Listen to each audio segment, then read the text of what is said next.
Hello students, welcome to MGM classes with me Sangeeta Khatkar. Students, आज के video में हम क्लास 8 की ज्योग्राफी बुक का चैप्टर 2 का टॉपिक वाटर पे डिस्कस करेंगे। इससे पहले के वीडियो जिनमें हमने लैंड और सॉइल रिसोर्सेज पे डिस्कस किया था, आई होप कि आपने वो देखे होंगे। अगर नहीं देखे हैं तो उनका लिंक डिस्क्रिप्शन में दिया है, आप वहां से देख सकते हैं। तो आइए चलते हैं अपने आज के टॉपिक वाटर पे।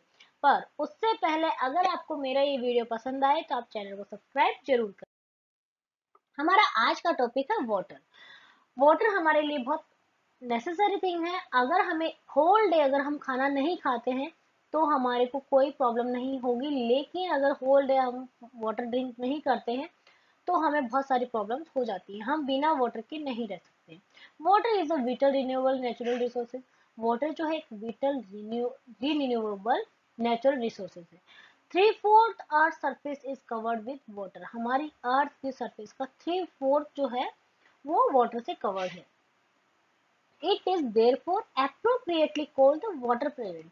और अर्थ के सरफेस का 3/4 पोर्शन वाटर से कवर है, इसीलिए इसको हमारी अर्थ को वाटर प्लेनेट भी बोला जाता है, या फिर हमारी अर्थ को ब्लू प्लेनेट भी कहा जाता है। बिकॉज उस पे 3/4 पोर्शन में वाटर है, दूर से देखने पे वो ब्लू दिखाई देता है। It was in the primitive oceans that life began almost 3.5 billion years back. ये बात बता रहे हैं कि प्रिमिटिव ओशंस की बात होती है उस समय जब 3.5 बिलियन पहले लाइफ स्टार्ट हुई थी। Even today the oceans cover 2/3 of the earth surface. यहाँ तक कि आज भी जो ओशंस है उन्होंने अर्थ की सरफेस का 2/3 पार्ट जो है वो कवर कर रखा है, और उनकी वजह से सपोर्ट मिलता है rich variety of plant and animal life. उस ओशंस वाटर की वजह से बहुत तरह के अलग अलग वैरायटी के प्लांट और एनिमल लाइफ है।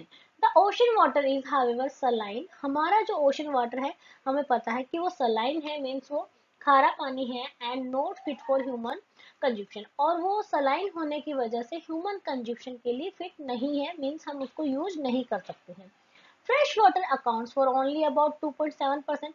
और जो फ्रेश वाटर है वो केवल 2.7% ही है। इतना वाटर मीन्स अर्थ के 3/4 पोर्शन में वाटर होने के बावजूद भी जो फ्रेश वाटर है, ह्यूमन यूजेबल वाटर है, वो 2.7% ही है। Nearly 70% of this occur as ice sheets. और उसमें भी 70% जो वाटर है वो आइस शीट्स में, ग्लेशियर्स में, जो कि अंटार्कटिका, ग्रीनलैंड और माउंटेन रीजन में है, वहां है। Due to their location they are inaccessible. और उनकी लोकेशन की वजह से ये हमारे लिए इनएसेसिबल है, हम उसको यूज नहीं कर सकते हैं, वो अवेलेबल नहीं है हम लोगों को। Only 1% of the fresh water is available. तो हमारे पास में ओनली 1% फ्रेश वाटर अवेलेबल है and fit for human use, और वही ह्यूमन यूज के लिए फिट है। It is found as ground water. और जो 1% वाटर है वो हमें ग्राउंड वाटर की तरह मिलता है एज सरफेस इन रिवर, या रिवर्स के सरफेस में, लेक्स में, as water vapour in the atmosphere, या फिर एटमॉस्फेयर में वाटर वेपर के रूप में रहता है। Fresh water is therefore the most precious substance on earth. इस तरह से जो फ्रेश वाटर है वो मोस्ट प्रीसियस सब्सटेंस है हमारी अर्थ पे, उसके बिना हम जिंदा नहीं रह सकते। Water can neither be added nor subtracted from the earth. हमारी अर्थ पे जो वाटर है वो ना ही तो हम उसमें और ऐड कर सकते हैं और ना ही अर्थ से उसको हटा सकते हैं। It's total volume remains constant, means उसकी जो टोटल वॉल्यूम है वो कांस्टेंट रहती है। It's evidence only seems to very because it is in constant motion. अभी यूं दिखाई देता है, एविडेंस मतलब प्रचुर मात्रा में वो दिखाई देता है, because it is in constant motion में है, साइक्लिंग थ्रू द ओशंस, क्योंकि वो वाटर साइकिल चलता रहता है ओशंस के through, air, the land and back again, means वो ओशंस में होता है, वहां पर टेम्परेचर की वजह से, हीटिंग की वजह से वो भाप बनकर ऊपर चला जाता है, उसके बाद में वापस रेन के रूप में वापस लैंड पे आ जाता है, और वहां से प्रोसेस होते होते वापस ओशन में चला जाता है। मीन्स वो प्रोसेस होती रहती है, evaporation, precipitation and run off, वापस वो बहकर वहां चला जाता है। This as you already know in refer to as the water cycle. और इसके बारे में आप लोगों को पहले से पता है, आप लोग इसमें पहले की क्लास में भी पढ़ते हैं, इसको हम वाटर साइकिल बोलते हैं। यहाँ पर हमें एक फैक्ट बताया है, the dripping tap wasted 1200 litres in a year. कि अगर टैप है और और उसमें से पानी एक बूंद बूंद गिरता है तो 1200 लीटर जो है एक साल में से वेस्ट हो जाता है। उसके बाद में हमें बताया गया है, यहाँ पर एक्टिविटी भी दी गई है और हमें बताया गया human use water amount of water not only for drinking. Human being जो होते हैं तो वो वाटर का यूज ना केवल ड्रिंकिंग के लिए करते हैं and washing but also in the process of production. उसका यूज प्रोडक्शन में भी किया जाता है। प्रोडक्शन से मीन्स कोई भी चीज बनानी है तो उसमें भी यूज आता है। जैसे कि हम खाना बनाते हैं तो खाना बनाने में भी चाहिए होता है और उसको बनाने का प्रोसेस जो होता है उसमें भी हमें वाटर की रिक्वायरमेंट होती है। Water for agriculture industries generating electricity through reservoirs of dams are the other uses. तो इसके दूसरे यूजेस हैं। इंक्रीजिंग पॉपुलेशन, जैसे जैसे पॉपुलेशन बढ़ रही है राइजिंग डिमांड फॉर फूड, तो उसी वजह से फूड की डिमांड बढ़ रही है। मीन्स हमें एग्रीकल्चर प्रोडक्ट की ज़्यादा डिमांड होगी and cash crops increasing urbanisation, धीरे धीरे अर्बनाइजेशन बढ़ रहा है। लोगों का गाँव से शहरों में आकर रहना स्टार्ट कर दिया है स्टैंडर्ड के लिए, ठीक है, लिविंग स्टैंडर्ड चेंज हो गया है। तो ये मेजर फैक्टर है जिसकी वजह से शॉर्टेज होता है वाटर सप्लाई का। फ्रेश वाटर धीरे धीरे क्या होता है, कम होता जा रहा है और drawing up of water sources और वाटर पॉल्यूशन, इस वजह से वाटर सोर्सेज सूख रहे हैं और वाटर पॉल्यूशन होता जा रहा है। क्योंकि लोग शहरों में रहते हैं, ठीक है, पहले कच्चे घर होते थे, न ही कोई उनको बहुत साफ सफाई करनी होती थी, वो वहाँ पर ओनली सैंड होती थी या मिट्टी होती थी, उसकी सफाई हो जाती थी। लेकिन अभी हर तरह के टाइल्स फर्श यूज होते हैं तो उनका उन पे मॉपिंग करना, उसमें गाड़ियां हैं, व्हीकल वगैरह हैं तो उनको साफ करना, उसमें भी बहुत सारा वाटर कंज्यूम होता है। फैक्ट्रीज है, फैक्ट्री चाहे किसी भी चीज भी हो उसमें भी वाटर की रिक्वायरमेंट होती है। तो यहाँ एक्टिविटी बताई है an average urban Indian use about 135 litre of water every day. कि जो अर्बन इंडियन है उसके अकॉर्डिंग बताया कि 135 लीटर एवरी डे पर पर्सन के द्वारा यूज किया जाता है। कि जैसे यूज बताया कि ड्रिंकिंग में वो 3 लीटर यूज करता है, कुकिंग में पर पर्सन के लिए 4 लीटर होता है, बाथिंग में 20 लीटर, फ्लशिंग के लिए 40 लीटर, कपड़े धोने वॉशिंग क्लॉथ्स के लिए 40 लीटर, वॉशिंग यूटेंसिल्स के लिए 20 लीटर, फिर गार्डनिंग के अंदर 23 litre. So total 135 litre water per day पर पर्सन के द्वारा यूज किया जाता है। इस तरह से वाटर का जो यूज है ह्यूमन बीइंग के द्वारा ज्यादा किया जाता है।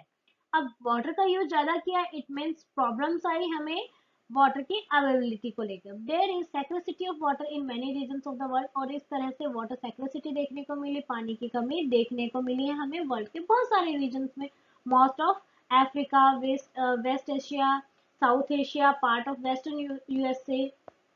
तो उन कंट्रीज के अंदर जहाँ वाटर स्कैर्सिटी की प्रॉब्लम है उनके नाम बताएं, जैसे अफ्रीका है, वेस्ट एशिया है, साउथ एशिया, जो वेस्टर्न यूएसए है उसके पार्ट, नॉर्थ वेस्ट मैक्सिको में, part of south America and entire Australia. पूरे ऑस्ट्रेलिया के अंदर भी वो फेस करते हैं शॉर्टेज वाटर की, फ्रेश वाटर सप्लाई की। Countries located in climatic zone, वो कंट्री जो क्लाइमेटिक जोन के वहाँ लोकेटेड है, most susceptible to drought face, तो वो सूखे को ज्यादा फेस करते हैं, ग्रेट प्रॉब्लम्स होती है उनको वाटर सिक्योरिटी को लेके। दस वाटर शॉर्टेज में भी है consequence of variation in seasonal और एनुअल परसेप्शन और the security is posed by over exploitation. तो इस तरह से जो वाटर शॉर्टेज है, तो हमने देखा सीजनल और एनुअल जो परसेप्शन होता है वाटर का उस पर भी डिपेंड करता है। वाटर सिक्योरिटी है जिसका कारण बताया है ओवर एक्सप्लॉइटेशन, एक लिमिट से ज़्यादा यूज होता है, या कॉन्टेमिनेटेड ऑफ वाटर रिसोर्सेज हैं उनके अंदर प्रॉब्लम्स आती हैं, तो वो सब देखने को मिला है। अब यहाँ पे हमें एक फैक्ट बताया है कि have you ever heard about a water market, कि आपने कभी वाटर मार्केट के बारे में सुना है? Amreli city in Saurashtra region with a population of 1.25 lakh. अब यहाँ पर बात करी है अमरेली सिटी की जो कि सौराष्ट्र रीजन में है। वहाँ की पॉपुलेशन बताई है 1.25 लाख बताई है, completely dependent on purchasing water from the near by taluka. तो वहाँ पूरा उनको यूज करने का जो वाटर है वो पास के तालुका से, पास के जो टाउन वगैरह है वहां से परचेज करना पड़ता है। वहाँ पूरा एक मार्केट बना हुआ है वाटर का, तो वहाँ वो यूज करते हैं। मीन्स कंडीशन क्या है कि इतना अर्थ पे इतना वाटर होने के बावजूद भी यूजेबल वाटर है वो लिमिटेड है। इसीलिए हमें ये बताया गया है कि हमें वाटर का यूज सोच समझ के करना चाहिए। आने वाले कुछ समय बाद में ऐसा बताया जाता है कि अर्थ पे वाटर बिल्कुल ना के बराबर रह जाएगा, यूजेबल वाटर। अब आता है कि हमें उसके लिए क्या करना चाहिए, तो उसके लिए कंजर्वेशन की जरूरत है हमें वाटर रिसोर्सेज की। Access to clean and adequate water sources is a major problem facing the world today. और आज वर्ल्ड के अंदर मेजर प्रॉब्लम यही है। Step have to be taken to conserve this dwindling resources. और इसीलिए इस मूल्यवान कीमती रिसोर्सेज को बचाने के लिए हमें कदम उठाने चाहिए। Even though water is a renewable resources, हाँ हमें पता है कि वाटर एक रिन्यूएबल रिसोर्स है, it's over use and pollution make it unfit for use.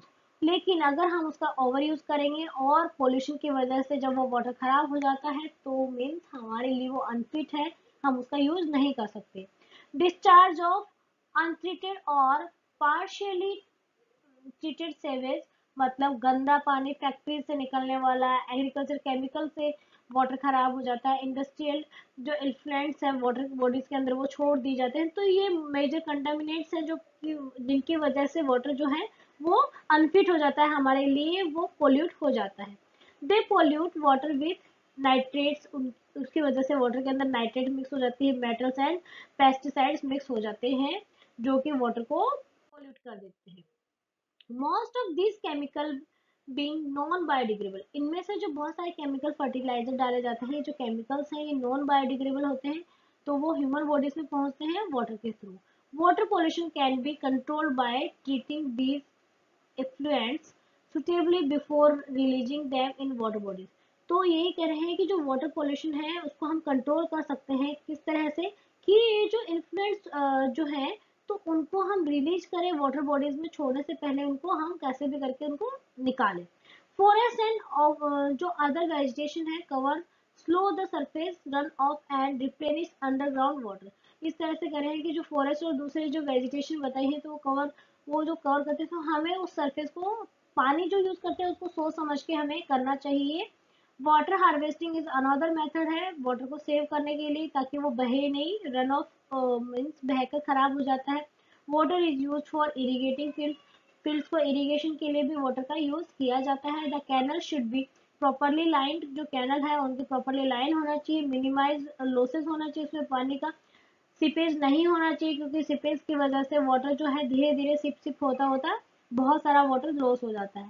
Sprinklers effectively irrigate the area bye checking water losing, उसके लिए एग्रीकल्चर के लिए भी फील्ड्स के अंदर स्प्रिंकलर लगाने चाहिए ताकि वो जो पानी है वो सीपेज से बचाया जा सके और इवोपोरेशन जो होता है उसे बचाया जा सके और पूरी फील्ड के अंदर वाटर भी पहुंच जाए। ड्राई रीजन्स के अंदर जहाँ पर हाई रेट ऑफ इवोपोरेशन होता है, ड्रिप और trickling irrigation is very useful, तो वहाँ पर ड्रिप सिस्टम ज़्यादा बेटर है ड्राई रीजन्स के अंदर। The valuable water resources can therefore B conserve, इस तरह से हमारा जो मूल्यवान वाटर रिसोर्सेज है उसको हमें कंजर्व करना चाहिए, संरक्षित करना चाहिए by adopting these means of conservation. जो ऊपर जो हमने अभी स्प्रिंकलर वगैरह बताए हैं तो इन सब को यूज करके हमें उसको कंजर्व करना चाहिए। अब बता रहे हैं हमें कि जो नेचुरल वेजिटेशन और वाइल्ड लाइफ के बारे में हम बात करते हैं कि जिस तरह से सोइल है, लैंड है, वाटर है, ये हमारे नेचुरल रिसोर्सेज है, वैसे ही जो नेचुरल वेजिटेशन और वाइल्ड लाइफ है वो भी हमारे को प्रकृति के द्वारा दी हुई देन है, हम उनके बारे में बात करते हैं। Some school children were visiting an exhibition on handicraft, कि स्कूल के कुछ बच्चे जो हैं वो विजिट करते हैं, एग्जीबिशन लगी होती है हैंडीक्राफ्ट की, वहाँ जाते हैं। The articles in the exhibition were collected from different part of the country।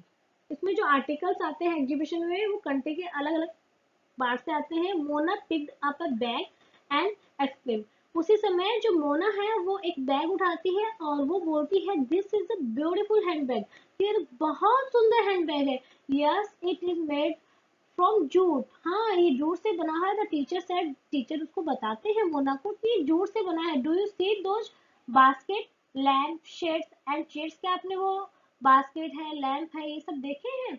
Those are made of cane, ये सब कैन के बनाए हुए हैं, बैम्बू से बने हुए हैं। जो बिल्कुल बारीक बारीक कैन होती है बैम्बूज की, तो उनसे बने हुए थे। In the eastern and north eastern humid regions of India bamboo grows in plenty, हमारे इंडिया के अंदर जो नॉर्थ और ईस्टर्न जो पार्ट है वहां पर बैम्बू जो है, बांस जिसको बोलते हैं, वो बहुत ज्यादा प्लेंटी में ग्रो किया जाता है। Jessie was excited to see a silk scarf, और उसी समय जैसे जो है वो एक सिल्क स्कार्फ देख के बहुत एक्साइटेड होती है। सी दिस ब्यूटीफुल स्कार्फ, क्या आपने वो बहुत सुंदर सा स्कार्फ देखा? The teacher explain that silk is obtain from silkworm. तो उस समय टीचर को समझाते हुए कहते हैं कि सिल्क जो है वो किससे प्राप्त किया जाता है? सिल्कवर्म से।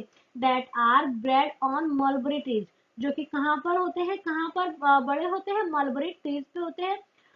The children understood that plants provide us with many different products। तो इस तरह से चिल्ड्रन के समझ में आ जाता है कि प्लांट से हमें बहुत अलग अलग चीजें मिलती हैं जो कि हम हमारी डे टू डे लाइफ में यूज करते हैं। जैसे स्कार्फ है तो सिल्क के कपड़े से बना है, या फिर हमने जूट की बात करी, जूट की बैग्स हैं, जूट की चेयर्स हैं, या बहुत सारे आर्टिफिशियल जो चीजें हम देखने को मिलती है हमें, तो वो भी जूट से बने हुए होते हैं। डेकोरेटिव आइटम जो होते हैं वो इस तरह से हमारे जो नेचुरल वेजिटेशन है वो हमें बहुत हेल्प करती है इनमें हमारे डे टू डे लाइफ में। Natural vegetation and wild life exist only in the narrow zone of contract between the lithosphere. कि जो नेचुरल वेजिटेशन है और जो हमारे वाइल्ड लाइफ है, वन्य जीव जंतु है, वो एक नैरो जोन में रहते हैं, लिथोस्फेयर में, हाइड्रोस्फेयर और atmosphere, that we call biosphere. और इन सबको मिलाकर जिस जोन में वो रहते हैं उसको हम बोलते हैं biosphere. In the biosphere living beings are inter related. Biosphere के अंदर लिविंग बींग जो है ना वो इंटर रिलेटेड होती है और इंटरडिपेंडेंट भी होती है एक दूसरे के ऊपर सर्वाइवल के लिए। और इसको हमने पढ़ा होगा फूड चेन के अंदर, प्रीवियस क्लास में जब भी हमने फूड चेन स्टडी किया है तो उसमें हमने ये पढ़ा होगा। This life supporting system is known as the ecosystem. ये लाइफ को सपोर्ट करने वाला जो सिस्टम होता है जिसमें सब एक दूसरे पर डिपेंडेंट रहते हैं उसको बोला जाता है ecosystem. Vegetation and wild life are valuable resources. हमारी जो वेजिटेशन है और वाइल्ड लाइफ है वो हमारे वैल्यूएबल रिसोर्सेज हैं, बहुत कीमती मूल्यवान रिसोर्सेज हैं। Plants provide us with timber. Plants है जो हमें टिम्बर देते हैं, लकड़ी देते हैं, शेल्टर देते हैं एनिमल्स को। जो प्लांट्स हैं वो प्रोड्यूस करते हैं ऑक्सीजन, जो इसको हम सांस लेते हैं, हमारे लिए जीवनदायिनी ऑक्सीजन है वो हमें प्लांट से मिलती है। Protect soil to essential for growing crop. हमारी सोइल है उसको भी प्रोटेक्शन देते हैं जिसमें हम क्रॉप लगाते हैं। Act as a shelter belt, help in, तो वो शेल्टर बेल्ट की तरह काम करते हैं और हमारी हेल्प करते हैं स्टोरेज ऑफ अंडरग्राउंड वाटर के अंदर। गिव अस फ्रूट्स, प्लांट्स हमें क्या देते हैं? फ्रूट्स देते हैं, नट्स देते हैं, लेटेक्स और टर्पेंटाइन ऑयल जो है, gum, medicinal plants and also the paper that is so essential for your studies. और यहाँ तक कि वो पेपर भी जो कि हम स्टडी कर रहे हैं, हमारी बुक्स जिनसे बनती है वो भी हमें प्लांट से ही मिलता है। There are innumerable uses of plant. इस तरह से हमने पढ़ा ना कि असंख्य यूजेस हैं, बहुत सारे यूजेस हैं प्लांट्स के हमारी लाइफ में। And you can add some more. इसमें अपन ने जो ऊपर स्टडी किया इसके अलावा आप बहुत सारे यूजेस और भी हैं हमारी लाइफ में। Wild life include animal. अब बात करते हैं वाइल्ड लाइफ की, तो वाइल्ड लाइफ के अंदर हम इंक्लूड करते हैं एनिमल्स को, बर्ड्स को, insect as well as the aquatic life form जो है उन सबको, जो समुद्री जीव जंतु हैं उनको भी हम वाइल्ड लाइफ में इंक्लूड करते हैं। They provide us milk. Wild life हमें क्या देते हैं? जिस तरह से प्लांट हमें बहुत सारी चीजें देते हैं उसी तरह से हमें साफ, अगर हम डायरेक्टली देखें तो प्लांट्स का, बहुत से लोग सोचते हैं प्लांट्स का हमारी लाइफ में क्या यूज है, लेकिन प्लांट्स का हमारी लाइफ में बहुत यूज है। उसी तरह वाइल्ड लाइफ भी हमें, हम लोगों को बहुत सारी चीजें देते हैं, like milk, meat, hides and wool, बहुत सारी चीजें देते हैं। Insect like bees provide us honey, help in pollination of flower and have an important role to play as decomposer in the ecosystem. इस तरह से हनी भी है, वो भी हमारे बहुत अलग अलग तरीके से हेल्प करती है हमें। हनी भी है, हनी देती है।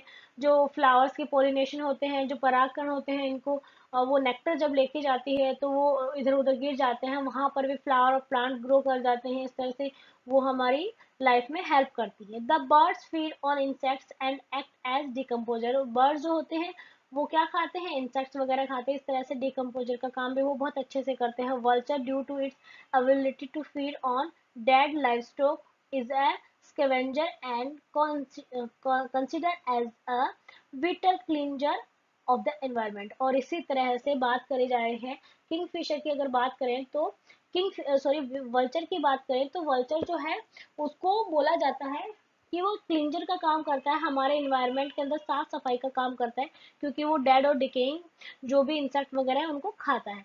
सो एनिमल्स बिग और स्मॉल, तो इस तरह से एनिमल चाहे बड़े हो चाहे छोटे हो, ऑल आर इंटीग्रल, वो सब मिलजुल कर मेंटेन करते हैं, एक बैलेंस बनाते हैं हमारे इकोसिस्टम के अंदर। जैसे यहाँ पर बताया है vulture in the India Indian subcontinent were dying of kidney failure. तो जो वल्चर है इंडिया के अंदर, जो हमारा सब कॉन्टिनेंट है उसके अंदर वल्चर क्यों डाई हो रहे हैं, उनकी किडनी फेलियर की वजह से। Shortly after scavenging livestock treated with diclofenac, a pain killer that is similar to aspirin और इबुप्रोफेन। तो इस तरह से बता रहे हैं कि हमें जो है उनको ट्रीट करना चाहिए, उनको क्या देना चाहिए, पेन किलर, जैसे कि बताया जा रहा है एस्प्रिन है या इबुप्रोफेन है, तो ये है। Efforts are on the ban the drug for livestock use and breed vulture in. तो उसके बाद में वल्चर का इनके लिए भी यूज किया जाता था। तो प्रयास ये किए गए हैं कि बैन कर दे इन ड्रग्स को, ताकि जो वल्चर की जो ब्रीड है उसकी कैपेसिटी बढ़ जाए। तो इस तरह से आई होप कि आपको ये जो पार्ट है ये समझ में आया होगा। Meet you soon in the next part. So stay connected and keep learning. Thanks for watching.